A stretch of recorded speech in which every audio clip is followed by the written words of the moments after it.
Hello नमस्कार दोस्तों। Welcome back. आज हम फिर और एस्ट्रोलॉजिकल सूत्रों की बात करेंगे। उससे पहले फिर हर बार की तरह वही जानकारी कि हमारे कोर्सेज शुरू हो रहे हैं अगस्त मंथ में। तो जो भी फ्रेंड्स उन्हें ज्वाइन करना चाहें तो वो मेरे नंबर पर व्हाट्सएप मैसेज भेज सकते हैं 9013798899। आफ्टर दिस मैसेज अब मैं आ जाता हूँ कन्फर्मेटिव सूत्रस। ऐसे सूत्र जो आप यदि एस्ट्रोलॉजर हैं, आप कहीं किसी को पढ़ा रहे हैं या आप एस्ट्रोलॉजी सीख रहे हैं तो आपको जानना इन्हें बहुत ज़रूरी है। और ये वो सूत्र हैं जो कम लोगों को मालूम है, जिसे हम बोलते हैं गूढ़ रहस्य एस्ट्रोलॉजी के। और हमारा इनोवेटिव रिसर्च ग्रुप का काम ही यह है कि हम ऐसे एस्ट्रोलॉजिकल कॉम्बिनेशंस को लेकर आएँ और उन भ्रांतियों को दूर करें जो कि ज़्यादातर लोगों के बीच में एस्ट्रोलॉजी को लेकर है। लंबे समय तक जब कोई गलत बात चली आती है तो लोग उसे नियम मान लेते हैं और हम उन्हीं चीज़ों को निकालने का हमारा काम है। बेसिकली नई नई जानकारियां हम आपके सामने लेकर आना चाहते हैं। आप हमारे सूत्रों को देखिएगा, आपको शायद ही बहुत अधिकतर सूत्रों के बारे में आपने कभी नहीं सुना होगा। और जबकि यदि आप प्रेडिक्शन करना चाहते हैं तो आपको ये सारी जानकारियां होना मस्ट है, जरूरी है। इन जानकारियों के बगैर जो भी प्रेडिक्शन हम दे रहे हैं वो प्रेडिक्शन अधूरी है। तो आज मैं बहुत ही उपयोगी और बहुत ही जरूरी दो सूत्रों की अभी इस क्लास में बात करने वाला हूँ। सीक्रेट ऑफ दशा फल पर आज मेरा ये वीडियो है और इसमें मैं फिफ्थ लॉर्ड की बात करूंगा, पंचमेश की। तो पंचमेश को आप कुंडली का पारस पत्थर बोल सकते हो। यहाँ पर मैंने इसको नाम दिया है पारस पत्थर। अब पारस पत्थर पंचमेश को क्यों बोला है? यहाँ पर पंचमेश आपकी कुंडली के किसी भी लॉर्ड के साथ किसी तरीके का रिलेशन बना ले, चाहे वो छठे, आठवें और 12वें भाव का स्वामी ही क्यों ना हो, तो वो उसे जैसे एक पारस पत्थर किसी भी मेटल को गोल्ड या सोने में बदल देता है, ऐसे ही पंचमेश उसको बदल देता है।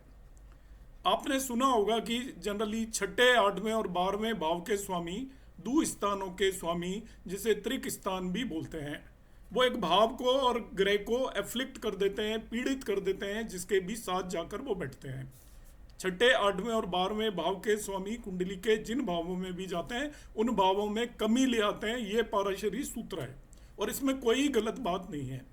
इसी तरीके से छठे, आठवें, 12वें भाव के स्वामी जिस भी प्लेनेट या ग्रह के साथ जाकर बैठते हैं, कंजक्ट होते हैं, उस ग्रह के भी कारकत्व में कमी ले आते हैं या उस पर एक अशुभ असर डाल देते हैं, उसके फलों को कम कर देते हैं, बहुत रिड्यूस कर देते हैं। मगर ये फिफ्थ लॉर्ड का सूत्र बहुत ही कम लोग उपयोग में लाते हैं, जिसे मैं अभी बता रहा हूँ। If 6th, 8th and 12th lord are placed with strong fifth lord, यदि बलि है पंचमेश और छठे, आठवें और 12वें भाव का स्वामी उनके साथ बैठा हो, केंद्र और त्रिकोण में बैठ गया हो, छठे, आठवें, 12वें भाव का स्वामी जनरली पंचमेश के साथ यदि केंद्र स्थान का स्वामी केंद्र में बैठेगा तो राजयोग बनाएगा। मगर मैं यहाँ पर जो राजयोग बना रहा हूँ वो बना रहा हूँ 6th, 8th and 12th Lord के साथ। छठे, आठवें और 12वें भाव के स्वामियों के पंचमेश के साथ आकर यदि वो केंद्र और त्रिकोण में बैठ जाएं तो उनके बहुत ही अच्छे या स्ट्रॉन्ग रिजल्ट आपको मिलने वाले हैं।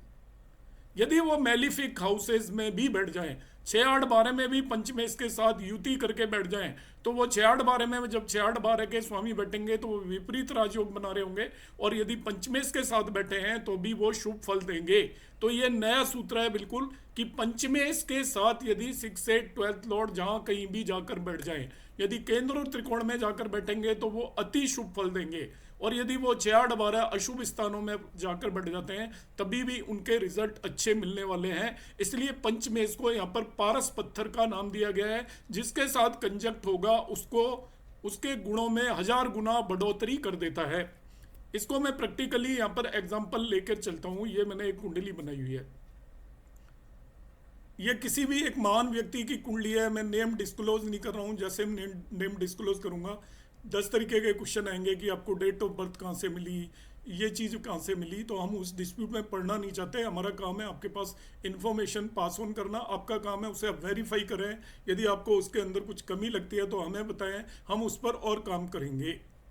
यहाँ पर देखिए 8th लॉर्ड है इस कुंडली के अंदर, गुरु जुपिटर, और वो 5th लॉर्ड के साथ बैठा हुआ है 10वें भाव के अंदर। 8th लॉर्ड यहाँ पे देखिए 9 साइन है फिफ्थ लॉर्ड यहाँ पर बुध हो गया, फिफ्थ लॉर्ड के साथ गुरु और बुध दोनों आपके 10वें भाव के अंदर बैठे हुए हैं। अब जनरली ये देखिए आपकी वृषभ लग्न की कुंडली है, तो वृषभ लग्न की कुंडली के अंदर 2 साइन की कुंडली है। आपको सभी को मालूम है कि गुरु एक अच्छा प्लेनेट नहीं होता, अच्छे फल नहीं दे सकता, मगर इस पर्टिकुलर नेटिव के जब गुरु की दशा आई तो इसको नेम और फेम मिला और चारों तरफ इसकी प्रसिद्धि हुई। ये बहुत राइज हुआ अपनी लाइफ के अंदर और बहुत स्ट्रांग पोजीशन पर जाकर बैठ गया, मंत्री जैसा इसको पद मिल गया। तो यहाँ पर देखिए कि गुरु की दशा, अदरवाइज ये आपका वृषभ लग्न की कुंडली है उसके लिए, क्योंकि वो 8वें और 11वें भाव का लॉर्ड है, इसलिए अच्छी नहीं जानी चाहिए थी, मगर यहाँ पर उसकी बहुत स्ट्रॉन्ग दशा गई क्योंकि 8th लॉर्ड है। तो यहाँ पर जो मैंने रूल बताया है वो लगा है कि जुपिटर गुरु यहाँ पर पंचमेश बुध के साथ 10वें भाव में युति कर रहा है, तो 10वें भाव से रिलेटेड बहुत स्ट्रॉन्ग रिजल्ट आपको मिले 8th लॉर्ड की दशा के अंदर भी। 8th लॉर्ड की दशा थी फिर भी इसको नेम और फेम मिला। उसका कारण क्या था, जो पंचमेश बुध था उसने यहाँ पर मेलिफिक या अशुभ गुरु को भी बहुत स्ट्रॉन्ग बना दिया, क्योंकि ये केंद्र में आकर और दोनों की युति हो गई, इसलिए केंद्र में होगी तो वो राजयोग कारक बन जाते हैं। यहाँ पर देखिए when ever 5th Lord is strong, यदि 5वें भाव का स्वामी स्ट्रॉन्ग हो तो वो आपको बुद्धि देगा, दुनियादारी सिखाएगा, आपके अंदर एक्सपीरियंस देगा, तंत्र मंत्र की पावर देगा। पंचमेश में एक खास बात होती है, वो आपके अंदर विल पावर देगा, डिटर्मिनेशन देगा, कोई भी काम करने की आपके अंदर इच्छा शक्ति देगा, अंदर से आत्मिक बल भी आपको पंचमेश ही देता है। ये सारे काम पंचमेश के हैं। तो जब पंचमेश में ये सारी ताकतें होती हैं वो किसी भी नेगेटिव चीज को, नकारात्मक चीज से लड़ने के लिए काफी होती हैं। इसलिए जब भी पंचमेश यदि 6, 8, 12 के अशुभ ग्रहों के साथ भी कहीं भी युति करता है तो वो उन अशुभ ग्रहों से भी अपना काम निकलवा लेता है और वो अशुभ ग्रह भी उसको स्ट्रॉन्ग रिजल्ट देने पर मजबूर कर देता है। इसलिए यहाँ पर इसको हमने पारस पत्थर नाम दिया है कि जिसके साथ बैठ जाएगा उसके गुणों में, अच्छे गुणों में वृद्धि कर देगा, खराब से खराब ग्रह से भी वो अच्छे रिजल्ट लेकर आएगा। तो ये मेरा आज का पहला ज्योतिष सूत्र था जिसे आप कुंडलियों पर लगाएं। शायद ही बहुत कम लोग इसके बारे में जानते हैं या लगाते हैं। यदि आप जानते हैं तो जरूर कमेंट बॉक्स में कमेंट करिएगा, हमें पता चलेगा कि हम कोई नई चीज़ लेकर आए हैं या ऑलरेडी बहुत लोगों को पता है। नेक्स्ट सूत्र की बात करेंगे। अब ये भी सूत्र अधिकतर लोग नहीं यूज करते क्योंकि हम जो भी लेकर आते हैं वो नई जानकारी लाने की कोशिश है। योग कारक रिलेशन एंड ऑफ मेलिफिसियंस, इसका मतलब क्या है कि जो योग कारक ग्रह के साथ यदि अशुभ ग्रहों का भी कोई रिश्ता हो जाए तो अशुभ ग्रहों की अशुभता खत्म कर देते हैं योग कारक। योग कारक को आप किसी भी अशुभ ग्रह से किसी भी तरीके का लिंक हो जाए, वो बड़े संत हैं, एक बहुत बड़े संत हैं योग कारक का मतलब। और अशुभ ग्रह आपका कोई भी यदि एक तरीके का गुंडा बदमाश है तो उन संतों की शरण में आकर, उनके साथ में आकर वो अपनी अशुभता छोड़ देता है और उसके अंदर शुभ गुण आते हैं। इस तरीके से आप इसे समझ सकते हैं। इसे मैं और एक्सप्लेन करूंगा अभी इसी पार्ट के अंदर, मगर इसको आप समझें ध्यान से और कुंडलियों पर लगाएं। आपका प्रेडिक्शन का तरीका जो आप फलित करते हैं बिल्कुल बदलने वाला है, क्योंकि ये भी कंसेप्ट ज़्यादातर लोग अलग तरीके से लगाते हैं। This is a special characteristic of योग कारक. Whenever planet be it malefic और क्रूर होता है सूर्य, be it malefic और क्रूर comes in contact with योग कारक becomes benefic result giver during its दशा। तो हिंदी के दर्शकों के लिए मैं बता रहा हूं कि जब भी योग कारक प्लेनेट अशुभ या क्रूर ग्रह से भी यदि युति कर लेता है या उससे किसी तरीके का रिश्ता बना लेता है तो वो क्रूर ग्रह भी मजबूर हो जाता है अपनी दशा के अंदर अच्छे रिजल्ट देने के लिए। तो योग कारक का रिश्ता आपकी कुंडली में किसी से भी क्यों ना हो जाए, चाहे वो आपको रिजल्ट देने के लिए मजबूर हो जाएगा, बेटर रिजल्ट देने के लिए मजबूर हो जाएगा, ये आप चीज मानकर चलें। तो योग कारक का रिश्ता किसी भी प्लेनेट से हो जाए, दिस द कॉम्बिनेशन। तो इसको ध्यान में रखें कि योग कारक अशुभ के साथ 6, 8, 12 के लॉर्ड के साथ कंबाइन हो गया तो हम क्या करते हैं कि 6, 8, 12 का लॉर्ड उल्टा योग कारक के रिजल्ट कम कर देगा। हम इस तरीके से इसको इंटरप्रेट करते हैं। मगर योग कारक के साथ कोई भी अशुभ ग्रह आ जाए तो आप उस तरीके से मानकर चलें कि वो योग कारक की वजह से वो अच्छे फल देने के लिए मजबूर हो जाएगा। योग कारक उसको फोर्स करेगा। योग कारक के अंदर इतनी ताकत होती है कि वो कुंडली के सभी ग्रहों का सुपर पावर होता है, वो किसी के भी दबाव में नहीं आएगा और सबको अपने दबाव में लेकर आएगा। इस तरीके से माना।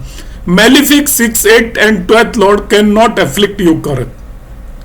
6, 8, 12 के स्वामी योग कारक प्लेनेट को एफ्लिक्ट नहीं कर सकते, पीड़ित नहीं कर सकते।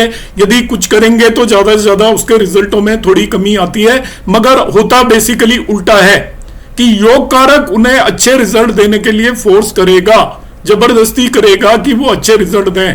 तो आज ये जो दूसरा कॉम्बिनेशन है वो मैं फिर से रिपीट कर रहा हूं, जब भी योग कारक ग्रह उसके कांटेक्ट में, उससे रिलेशन में, उससे सहयोग में जब भी आपके अशुभ ग्रह आएंगे तो अशुभ ग्रहों को अच्छे रिजल्ट देने पड़ेंगे, ना कि अशुभ ग्रह योग कारक के रिजल्ट को नेगेट करेंगे। जबकि लघु पाराशरी में हम इस तरीके का पढ़ते हैं, मगर ये मैं जो आपको रूल बता रहा हूं ये प्रैक्टिकल रूल है जो अभी आज मैंने आपको ये बताया है।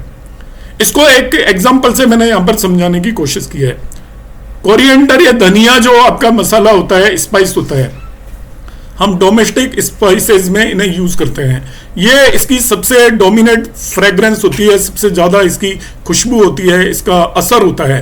तो यदि आप कितने ही मसाले डाल रहे हैं, यदि उसके अंदर आपने धनिया ज्यादा डाल दिया तो वो धनिया सभी मसालों को दबा देगा और उसी का फ्रेग्रेंस सबसे ज्यादा निखर के आएगा। तो आपने देखा है कि सब्जियों में ऊपर से धनिया डाला जाता है हरा, और उसकी फ्रेग्रेंस सबसे ज्यादा आती है। तो योग कारक आपकी कुंडली का धनिया है कि आप कितने ही बाकी प्लेनेट नेगेटिव और पॉजिटिव जो भी रिजल्ट देना चाहें वो दें, मगर योग कारक के संपर्क में आ गए तो योग कारक उन सभी के बुरे प्रभावों को दबा देगा और उनसे अच्छे रिजल्ट लेकर आएगा।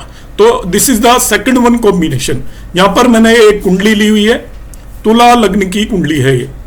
तुला लग्न की कुंडली में आप यहां पर ध्यान से देखिएगा, गुरु यहां पर फिर से फंक्शनल मेलिफिक है। मैंने इंटेंशनली ली हुई है कुंडलियां, पिछले एग्जांपल में मैंने वृषभ लग्न की कुंडली ली थी, अब तुला लग्न की कुंडली ली हुई है। गुरु इसके अंदर फंक्शनल मेलिफिक प्लेनेट है, क्योंकि वो तीसरे और छठे भाव का स्वामी हो गया।